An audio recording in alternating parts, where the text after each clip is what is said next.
Grimsby, and the man who shot them to victory was Simon Yeo.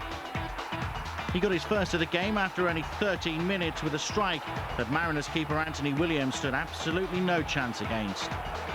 The Red Imps were laying the foundations for their fifth win in 9 away from Sincil Bank.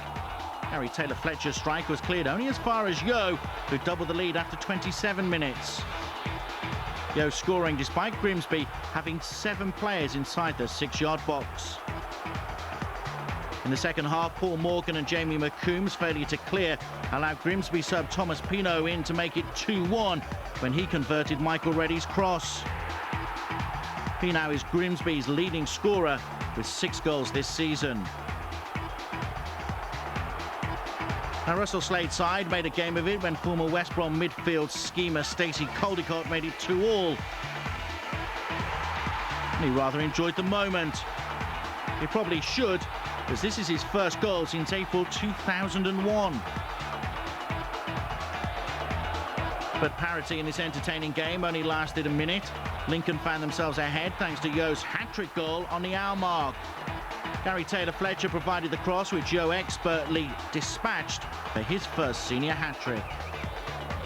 This is Grimsby's second defeat in the last 3 games and their 10th in the campaign so far. They hardly helped themselves with some shoddy defending, which was punished by Kieran Toner. 4-2 to Lincoln, a key win in their quest for promotion and the local bragging rights too.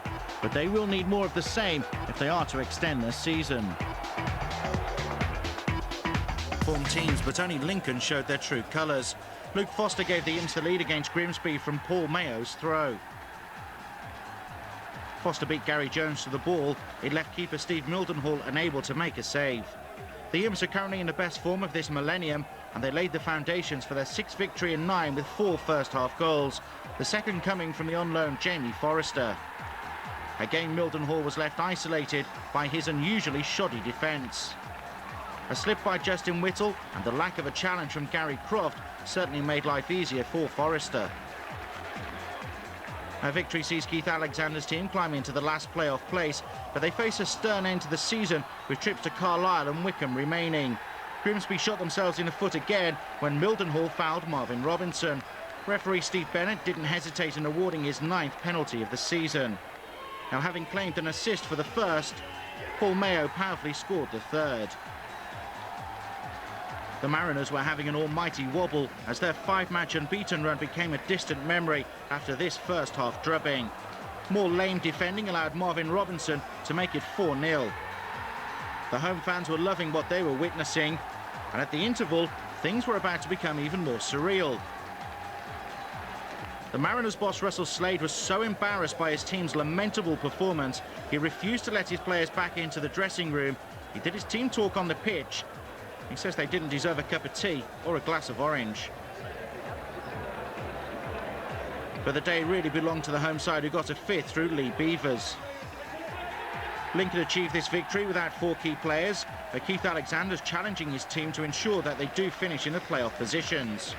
Russell Slade will be hoping that his players have learned from their very public centre circle lesson. Now get out there and do it, or stay out here and do it. To say, stay out there is the thing. You wouldn't let them go back in the change room, would you? I've never seen that. That's quality, that.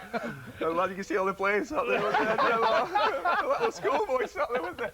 I've never seen that before. It should have been a Mike Bassett, shouldn't it? You're coming up, you're coming up, you're...